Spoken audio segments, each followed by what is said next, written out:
अस्सलाम वालेकुम व्यूअर्स, खुशखबरी सीरीज़ की नई एपिसोड में खुशामदीद। मैं हूं आपका मेज़बान अब्दुर्रहमान। आज हम आपके लिए 3 खुशखबरियां लेकर हाजिर हुए हैं।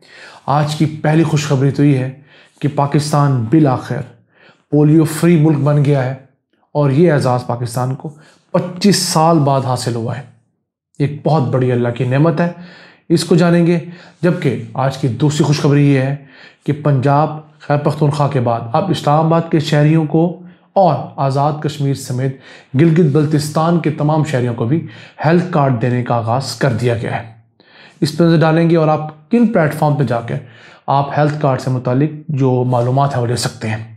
जबकि आज की तीसरी और आखिरी खुशखबरी है कि हुकूमत ने मुल्क के अंदर जो लो क्वालिटी फ़ैन्स ज़ेर इस्तेमाल थे और जिनकी वजह से गर्मियों में हमें तकरीबन 3400 मेगावाट ज़्यादा बिजली इस्तेमाल करनी पड़ती है, उस पर पाबंदी लगा दी है। अब 1 जून के बाद मुल्क में कोई भी सब स्टैंडर्ड पंखा ना फ़रोख्त किया जा सकेगा, ना बनाया जा सकेगा और ना उसको स्टोर किया जा सकेगा। ये एक बहुत बड़ा इनकलाब है पाकिस्तान में एनर्जी कंजर्वेशन के ऊपर। इसके ऊपर हम बाद में नज़र डालेंगे, लेकिन पहले चलते हैं पोलियो, जिसने पूरी दुनिया को पहले पेट में लिया। आहिस्ता आहिस्ता अब दुनिया के सिर्फ 2-3 ममालिक ही रह गए हैं जहाँ पर पोलियो बाकी बचा है। एक पाकिस्तान है, दूसरा अफगानिस्तान है। तो गुज़िश्ता 365 दिनों के दौरान पाकिस्तान के अंदर एक भी पोलियो का नया केस रिपोर्ट नहीं हुआ। और ये जो लैंडमार्क है ये हमारे पोलियो वर्कर्स की वजह से, अल्लाह के ख़ास करम की वजह से अचीव हुआ है। वरना सन 2020 में पाकिस्तान के अंदर 79 पोलियो केसेस रिपोर्ट हुए थे। तो ये नए केसेस रिपोर्ट होते हैं, वो दर्ज किए जाते हैं। तो ये बड़ा अच्छा पाकिस्तान के लिए दुनिया भर को बताने का मौका है कि हमारे साथ तजारत कीजिए, हमारे ऊपर जो सफरी आपने पाबंदियाँ लगा रखी थी उसको आप आसान कीजिए, क्योंकि अब पाकिस्तान ने पोलियो को शिकस्त दे दी है। हाँ, WHO किन ममालिक को ये ऑथराइज़ करता है या सर्टिफाई करता है कि वो पोलियो फ्री हैं, जो मुसलसल 3 साल पोलियो के एक भी नया केस नहीं आने देते। तो पाकिस्तान ने पहला बड़ा बेंचमार्क अबूर कर लिया है। और इसके साथ साथ अब पाकिस्तान ने ट्रैक एंड ट्रेस का सिस्टम रखा हुआ है। अब हुकूमत जो है वो ऐसे अजला जहाँ पर लोग पोलियो के कतरे पिलाने से इनहराफ करते हैं उन पे फोकस किए हुए, मसलन जनूबी खैबर पख्तूनख्वा, बलूचिस्तान और पंजाब के चंद अजला। तो या सेंट्रल जो सिंध है वहाँ पर फोकस है। उम्मीद है इंशाअल्लाह ताला हम अगले 2 साल भी मुसलसल पोलियो का कोई नया केस नहीं आने देंगे और पाकिस्तान को एक पोलियो फ्री मुल्क बनाएंगे। इसी के चलते हैं आज की दूसरी खुशखबरी की तरफ।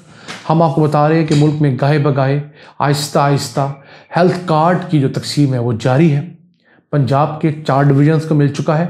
अब गुज़िश्ता रोज़ प्राइम मिनिस्टर ने इस्लामाबाद के तमाम शहरियों के लिए जिनका मुस्तकिल पता इस्लामाबाद का है उनको हेल्थ कार्ड के लिए तराज़ कर दिया है। फ़िलहाल तमाम लोगों के लिए उनका शनाख्ती कार्ड ही हेल्थ कार्ड है और वो पूरे मुल्क में जाकर 682 सरकारी और प्राइवेट अस्पतालों में ऑपरेशन करवा सकते हैं। यहाँ एक बात याद रखिएगा, आउटडोर नहीं, आम नज़ला ज़ुकाम गला ख़राब के लिए नहीं। अगर आपको हॉस्पिटलाइज होना पड़ता है और कोई ऑपरेशन आपको कहा जाता है, खा वो गुर्दों की पैबंदकारी क्यों ना, तो आपको 10 लाख रुपए तक हुकूमत पाकिस्तान स्पॉन्सर करेगी। तो ये 682 अस्पताल वो अस्पताल हैं जो हुकूमत के साथ मुआहदे के अंदर आ गए, जिनको इम्पैनल्ड हॉस्पिटल कहते हैं। उसका लिंक मैंने आपको स्क्रीन पर दे दिया, डिस्क्रिप्शन में डाल दिया। आप उस लिंक को क्लिक करके अपने ज़िले के अंदर जाकर देख सकते हैं कि कौन कौन से सरकारी और प्राइवेट अस्पताल इस तौर पर इम्पैनल्ड है। हर सरकारी प्राइवेट अस्पताल नहीं है, मैं आपको बार बार बता रहा हूँ। हुकूमत ने जिन अस्पतालों के साथ मुआहदा किया है उनकी पूरी लिस्ट जारी की है, 682, और ये पूरे मुल्क में फैले हुए हैं। अगर आप पंजाब के भी हैं तो आप कराची के जो अस्पताल डेजिग्नेटेड है वहाँ जाकर इलाज करवा सकते हैं। इसी के साथ साथ आप खैबर पख्तूनख्वा के हैं तो पंजाब में आकर करवा सकते हैं। तो ये बहुत बड़ी एक हमारे लिए नेमत है और ये 3 साल का प्रोजेक्ट इब्तिदाई तौर पर शुरू किया गया है। हुकूमत का कहना है इसके बाद इसको आउटडोर के लिए भी खोल दिया जाएगा। इसी के साथ साथ जो आज़ाद कश्मीर है, गिलगित बल्तिस्तान है और ये तमाम लोग, इनके कुछ आबादियाँ रहती थी, उनको भी अब हेल्थ कार्ड देने का ऐलान कर दिया गया है। अब सिर्फ बलूचिस्तान का सूबा रहता है, बलूचिस्तान लेके आ रहा है, उसकी प्रॉपर फिजिबिलिटी बन रही है। उम्मीद है इसी साल में बलूचिस्तान की तमाम आबादी को भी हेल्थ कार्ड मिल जाएगा। सिंध में सिर्फ थरपारकर का ज़िला जो है उसको वफाक स्पॉन्सर कर रहा है, क्योंकि सिंध हुकूमत ने अपने शहरियों को हेल्थ कार्ड देने से इनकार कर दिया है। तो हुकूमत को चाहिए कि चलें बाकियों को 10 लाख रुपए का हेल्थ कार्ड मिल रहा है तो अपने पैसे लगाकर सिंध के शहरियों को 5-6 लाख रुपए जो अपना हिस्सा है वो डालकर तो हेल्थ कार्ड दें, क्योंकि हेल्थ कार्ड की जो बजटिंग है उसमें 50% हिस्सा वफाक डाल रहा है, 50% सूबे डाल रहे हैं। तो अगर 10 लाख रुपए डाला जा रहा है टोटल, तो 50% वफाक डाल के 5 लाख रुपए की सहूलत इब्तदाई तौर पर दे।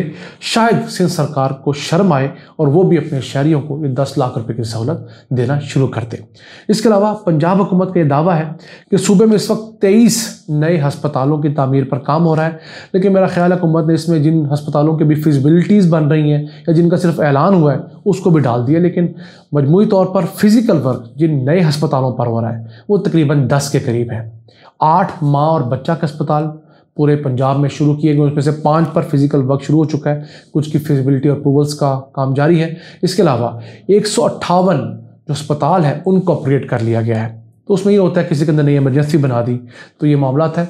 लेकिन यहाँ पर कुछ लोग सवाल करते हैं कि सारा पैसा सरकारी अस्पतालों पर क्यों नहीं लगाते, नए अस्पताल क्यों नहीं बनाते। जनाब, अस्पताल बनाना इतना मुश्किल नहीं जितना उसको चलाना मुश्किल है, और फिर सरकारी अस्पताल के अंदर अखराजात ज़्यादा होते हैं, डिलीवरी कम होती है। इस काम में अखराजात कम होंगे और प्राइवेट सेक्टर चूँकि आएगा तो वो डिलीवरी ज़्यादा लेगा। तो उम्मीद है लोगों को इससे ज़्यादा आसाइशें मिलेंगी। इसी से चलते हैं आज की तीसरी आखिरी खुशखबरी की तरफ। तो वो है मुल्क भर में तकरीबन 10 करोड़ पंखे इस्तेमाल होते हैं और उनमें से कुछ 70 से 80% पंखे ऐसे हैं जो कि सब स्टैंडर्ड हैं, लो क्वालिटी। इसमें कॉपर की बजाय सिल्वर इस्तेमाल किया हुआ है, कोई बहुत हल्की क्वालिटी की शीट्स इस्तेमाल की हुई हैं। लोगों के पास एक तो शऊर नहीं, दूसरा पता नहीं, तो वो क्या करते हैं, सस्ता पंखा उठा लाते हैं। हालांकि सस्ता पंखा जो है वो 2 महीने में महंगा हो जाता है। किस तरह, याद रखिएगा जब ये पंखा लेने जाएं तो उसके डब्बे के ऊपर स्टार रेटिंग होती है। जो स्टार रेटिंग वाला पंखा है उसकी महीने की जो बिजली की कॉस्ट है वो तकरीबन 400 रुपये आती है अगर वो 8 घंटे चले तो, जबकि जो दूसरा पंखा है उसकी तकरीबन महीने की 1000 रुपये से ज़्यादा बिजली की कॉस्ट आती है, आपको बिल ज़्यादा बढ़ता है। मैं एक पंखे की बात कर रहा हूँ तो 2-2.5 गुना ज़्यादा महंगा पड़ता है। आप फिलहाल तो 1-2 हज़ार का फ़र्क देखकर सस्ता पंखा ले लेते हैं, लेकिन बाद में आपको वो प्रॉब्लम करता है। और अगर इसको मुल्की सतह पर ले जाएं तो 3400 मेगावाट बिजली जो कि 356 अरब रुपए की बनती है वो हम इन लो क्वालिटी पंखों की वजह से ज़्यादा इस्तेमाल करते हैं। अगर हम इन पंखों को क्वालिटी वाले 5 स्टार रैंकिंग वाले पंखों से प्लेस कर लें तो हम 356 अरब रुपया मिन हैसर कौम हर साल बचा सकते हैं। हमारे घर के बिजली के बिल भी कम आएंगे, हुकूमत जो हमारे बार बार बिजली के बिल बढ़ाती है वो भी कम बढ़ाएगी क्योंकि उसको फ्यूल की मद में कम कॉस्ट आएगी। और इसी के साथ ऐलान किया गया कि 1 जून सन 2022 के बाद कोई भी फैक्ट्री इस तरह का सब स्टैंडर्ड पंखा नहीं बना पाएगी। एक स्टैंडर्ड बना दिया गया पाकिस्तान स्टैंडर्ड्स अथॉरिटी ने, उसके मुताबिक पंखे बनेंगे जो भी बनेंगे। कोई इसको स्टोर नहीं कर सकेगा, कोई सेल नहीं कर सकेगा और कोई इसको किसी और तरीके से भी इसकी डिस्ट्रीब्यूशन नहीं ले सकेगा। तो ये बहुत अच्छा है कि मुल्क में सिर्फ आला क्वालिटी के पंखे बिकेंगे। इसके बाद हुकूमत जो है दूसरे मरहले में मुल्क भर में जो वाटर पम्प्स इस्तेमाल हो रहे हैं बहुत बिजली खाते हैं, उनको भी इसी तरह जो है वो स्ट्रीमलाइन करने जा रही है। एक स्टैंडर्ड का वाटर पंप हर जगह इस्तेमाल हो सकेगा, कम बिजली खाएगा, ज़्यादा परफॉर्मेंस देगा, तो वो भी पाकिस्तान के लिए बेहतर होगा। इसके साथ मैं समझता हूँ एसीज़ के ऊपर हुकूमत को नज़र डालनी चाहिए। और इसके अलावा जो हमारी स्त्रियाँ हैं, जो लोकल स्त्री हम समझते हैं अफगानिस्तान से स्मगल होकर आती हैं, बाकी जगह से, पुरानी जो नेशनल की स्त्री है 5-5 किलो वाली, उसको देखना चाहिए। 2-2 हज़ार वाट की स्त्री है, फिर गाड़ियाँ हैं, फिर इलेक्ट्रिक हीटर्स हैं। तो इसी समेत इन तमाम चीज़ों को हुकूमत को देखना चाहिए और स्टैंडर्डाइज करना चाहिए। फिर गैस के मैदान में बहुत काम होना चाहिए। गैस के हीटर्स, गैस के गीज़र्स और गैस के जो चूल्हे हैं, इन तमाम की भी स्टैंडर्डाइजेशन होनी चाहिए ताकि ये कम गैस इस्तेमाल करें और ज़्यादा एनर्जी दें। दुनिया भर में यही हो रहा है और वैसे भी मुल्क के अंदर हर साल 9% गैस जो है वो घटती जा रही है।